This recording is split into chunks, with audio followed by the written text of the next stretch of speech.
55 సంవత్సరాల కాంగ్రెస్ పార్టీ చరిత్ర, కాంగ్రెస్ పార్టీ నిర్వాకం, విద్యుత్ విషయం అడుగుతారు ఇనరా మళ్ళా అదే చెప్తున్నా. అధ్యక్ష నేను చెప్తలేను, వైట్ పేపర్లో ఇలా చాలా గొప్పగా ఈ ప్రభుత్వమే స్పష్టంగా చెప్పింది అధ్యక్ష. ఏం చెప్పింది అధ్యక్ష? మాకు ప్రజలు 11 సార్లు అవకాశం ఇస్తే, 50 ఏళ్ళ అవకాశం ఇస్తే మేము ఇయ్యగలిగింది 2014 నాటికి 6 గంటల కరెంటు మాత్రమే. అంతటి అసమర్థత మాది, అంతటి చేతగానితనం మాది అని వాళ్ళే ఒప్పుకున్నారు అధ్యక్ష.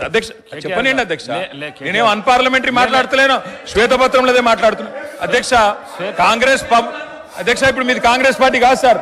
అధ్యక్ష మీరు మాకు అవకాశం ఇవ్వాలి సార్, తప్పు సార్ సార్. ఆయన మాట్లాడినప్పుడు నాకు అవకాశం ఇవ్వాలి మీరు దయచేసి. అధ్యక్ష విజయవాడలో రాయలసీమ థర్మల్ పవర్ కేంద్రం ఎక్కడ పెట్టిన అధ్యక్ష? కడపలో బొగ్గుందా అధ్యక్ష? కడపలో నీళ్లున్నాయా అధ్యక్ష? విజయవాడలో బొగ్గుందా? ఇలా బాగా మాట్లాడుతున్నారు. ఆ రోజు తెలంగాణలో విద్యుత్ కేంద్రాలు కట్టకుండా తెలంగాణ ఏర్పడే నాటికి 2700 లోటు మెగావాట్లతో 2700 మెగావాట్ల లోటుతో ఆనాడు మాకు నష్టాల్లో అప్పజెప్పిపోయింది. వీళ్ళు కాదా అధ్యక్ష? 6 గంటల కరెంట్ ఇచ్చింది వీళ్ళు కాదా? నేదునూరు గురించి మాట్లాడుతున్నారు అధ్యక్ష.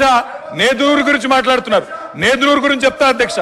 నేదునూరులో భూసేకరణ చేసి ఆయన చెప్పిందే చెప్తున్నా సార్. నేదునూరులో గ్యాస్ ఆధారిత విద్యుత్ కేంద్రం పెడతామన్నారు. శంకర్పల్లిలో జయపాల్ రెడ్డి గారు, మేము ఒక నేదునూరులోనే ధర్నా చేయలేదు సార్. మీ జిల్లా శంకర్పల్లిలో కూడా మేమే ధర్నా చేసినాం, నేదునూరులో కూడా మేమే ధర్నా చేసినాం. 2 దగ్గరలో రైతుల భూములు తీసుకున్నారు. గ్యాస్ గారు అడిగిన ప్రశ్నకు జవాబే ఇవ్వండి మీరు దయచేసి. ఇలా బాధ ఎక్కడ అనిపిస్తుంది సార్ అంటే, సరే మంత్రులకు ఆవేశం రావచ్చు, పాపం వారికి ఏదో గతంలో ఏదో అవమానం జరిగిందని బాధపడుతుండొచ్చు, కానీ మరి స్వయంగా ఈ ముఖ్యమంత్రి గారే మా నాయకుడు కేసీఆర్ గారి పిండం పెడతా అని చెప్పి మాట్లాడిన నాయకుడు సార్. దాని గురించి నేను పోను, కానీ దాని లోపలికి నేను పోను. కానీ అధ్యక్ష వారికి తెలవాలా, వారికి తెలవాలా. ముఖ్యంగా శ్వేతపత్రం ప్రచురించింది ప్రభుత్వం, అన్ని సమగ్రమైన సమాచారంతో అవగాహనతో రావాలి. నేదునూరులో ఎక్కడ మానకొండూరు నియోజకవర్గం నేదునూరులో, అదేవిధంగా శంకర్పల్లి వాళ్ళ చేవెళ్ళ నియోజకవర్గం శంకర్పల్లిలో ఆనాడు యూపీఏ ప్రభుత్వం ఉన్నప్పుడు గ్యాస్ ఆధారిత విద్యుత్ కేంద్రాలు నెలకొల్పుతామని చెప్పి భూసేకరణ చేసిండ్రు, రైతుల దగ్గర తీసుకున్నారు. మేము టీఆర్ఎస్ పార్టీగా ఆనాడు ఒక దగ్గర ధర్నా చేయలే, ఒక వ్యక్తికి వ్యతిరేకంగా ధర్నా చేయలే. కేంద్ర ప్రభుత్వమే తీసుకున్న నిర్ణయాన్ని గ్యాస్ ఆధారిత విద్యుత్ కేంద్రాలు ఎందుకు పెడతలేరు? బొగ్గు లేని విజయవాడలో ఎందుకు పెడతారు? బొగ్గు నీళ్లు లేని రాయలసీమలు ఎందుకు పెడతారు? మా కాడ ఎందుకు పెట్టరు అని ఆనాడు తెలంగాణ ప్రయోజనాల కోసం తప్పకుండా తెలంగాణ బిడ్డలుగా, తెలంగాణ రాష్ట్రాన్ని సాధించిన పార్టీగా గట్టి కొట్లాడినాం. అధ్యక్ష నేను ఒకటే అడుగుతా ఉన్నా, గౌరవ మంత్రి గారికి అవగాహన ఉండాలా. ఈ దేశంలో ఎక్కడన్నా గ్యాస్ ఆధారిత విద్యుత్ కేంద్రం సఫలమైందా? నేదునూరులో గ్యాస్ అలొకేషన్ అయ్యిందా? ఏదో అక్కడ హాట్ స్పాట్స్ గా భూములు తెచ్చిండ్రు, ఏదో క్లియరెన్స్ అన్నారు, పారేసిపోయిండ్రు తప్ప ఆనాడు యూపీఏలో జయపాల్ రెడ్డి గారు స్వయంగా పెట్రోలియం శాఖ మంత్రిగా ఉండే గ్యాస్ అలొకేషన్ చేయలే. గ్యాస్ అలొకేషన్ చేయలేదు కాబట్టే ఆ 2 ప్రాజెక్టులు టేకాఫ్ కాలేదు. నేను మంత్రి గారిని కోరుతా ఉన్నా, ఇప్పుడు టేకప్ చేయండి. ప్రభుత్వం మీది. నేదునూరులో పెట్టండి, శంకర్పల్లిలో పెట్టండి, తప్పకుండా పెట్టి ఇప్పుడు హామీ ఇవ్వాలా. ప్రభుత్వం కమిట్మెంట్ ఇవ్వాలా. గౌరవ డిప్యూటీ సీఎం గారు హామీ ఇస్తారని చెప్పి కూడా నమ్ముతా ఉన్నా. ఇంకొక మాట కూడా అధ్యక్ష, ఇవాళ ముఖ్యమంత్రి గారు చాలా మాటలు మాట్లాడినారు. ఒక మాట మాత్రం నేను చెప్తా అధ్యక్ష. ఇవాళ నోటికొచ్చినట్టు అక్బరుద్దీన్ ఓవైసీ గారు మాట్లాడుతుంటే వారిని అవమానిస్తారు, ఇక్కడ మేము మాట్లాడితే మమ్మల్ని అవమానిస్తారు. సార్ కోనమనేని సాంబశివరావు గారు సార్ ఒక నిమిషం సార్. మా భారతీయ జనతా పార్టీ పేరు తప్పులు జరిగిన వాటిని అర్థం చేసుకొని అవగాహన లోపం వల్ల జరిగిందా, ఉద్దేశపూర్వకంగా జరిగిందా, ఇవన్నీ ఒక చర్చలో బయటకు వస్తాయి. కాకపోతే వాస్తవాలను ఒప్పుకొని హుందాగా 10 సంవత్సరాలు పరిపాలన చేసిన అనుభవం ఉంది మాకని పదే చెప్తారు. ఆ అనుభవాన్ని ఇప్పుడైనా తెలంగాణ రాష్ట్రంలో విద్యుత్ సరఫరాలో, విద్యుత్ ఉత్పత్తిలో సామర్థ్యాన్ని పెంచుకోవడానికి వారు ఉపయోగించుకుంటే బాగుండేది. నేను సూటిగా 3 అంశాలను ప్రస్తావించదలుచుకున్నా. మాజీ మంత్రి జగదీశ్వర్ రెడ్డి గారు ప్రభుత్వానికే సవాల్ విసిరిండ్రు, మీరు విచారణకు ఆదేశించండి, మేము సిద్ధంగా ఉన్నామని. నేను వారిని మనస్ఫూర్తిగా స్వాగతిస్తున్నా. 3 అంశాల మీద ఈ ప్రభుత్వము పూర్తి స్థాయిలో విచారణకు ఆదేశిస్తాము, జ్యుడిషియల్ ఎంక్వైరీ చేయడానికి ప్రభుత్వం సిద్ధంగా ఉంది.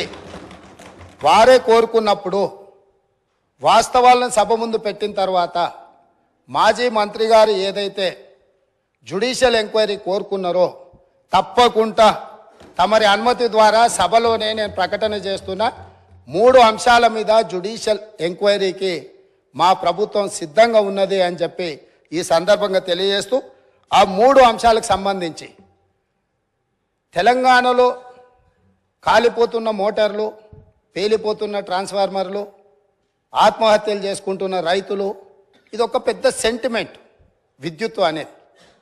ఈ ప్రజల యొక్క సెంటిమెంటును ఏ రకంగా గత ప్రభుత్వము ఆర్థిక ప్రయోజనాల కోసము వినియోగించుకున్నదో ఈ అంశాలు ఈరోజు బయటికి రావాల్సి ఉన్నది. అందులో భాగంగానే ఛత్తీస్గఢ్ ఒప్పందం.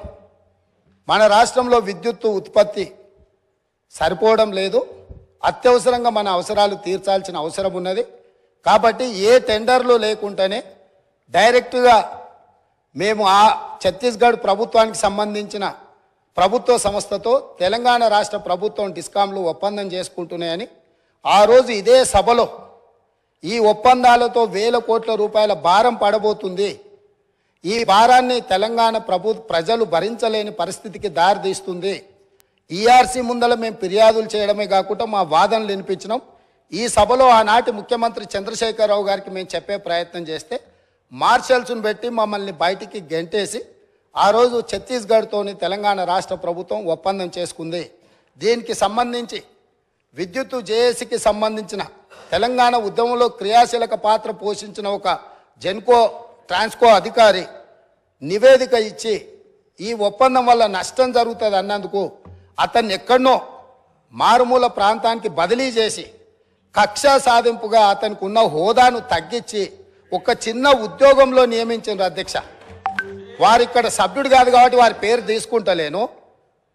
సంస్థలో పనిచేస్తున్న ఉద్యోగి అనుభవంతో తెలంగాణ ఉద్యమంలో విద్యుత్తు జేఏసీని క్రియాశీలకంగా ముందుకు నడిపించి ఉద్యమంలో ముందున్న వ్యక్తిని తెలంగాణ రాష్ట్రం వచ్చిన ఎంబడే శిక్షించి ఎక్కడో మారుమూల ప్రాంతానికి బదిలీ చేసి ఉన్న హోదా కంటే అతనికి డిమోషన్. తెలంగాణ ఉద్యమంలో పాల్గొన్న వాళ్ళు తెలంగాణ రాష్ట్ర సాధనలో క్రియాశీలక పాత్ర పోషించిన వాళ్ళను మనం సమర్థించి అవసరమైతే ప్రమోషన్ ఇవ్వాలి. ఒకవేళ ప్రమోషన్ ఇవ్వడానికి మీకు మనస్కరించకపోతే ఉన్న హోదాలనైనా ఉంచాలి. అలా కాకుండా శిక్షించి బదిలీ చేసిండ్రు. అతను కూడా ఆనాడు ఈఆర్సీ ముందు తన వాదన వినిపించిండు. ఆ వాదనను పెడచెవిన పెట్టి ఛత్తీస్గఢ్ ఒప్పందం చేసుకున్నారు. ఈ ఛత్తీస్గఢ్ 1000 మెగావాట్ల ఒప్పందం 3/11/2014 నాడు ఏదైతే ఒప్పందం మీద సంతకం చేసిండ్రో ఈ నివేదికలోనే ఉంది, నేను కొత్తదేం చెప్పడం లేదు.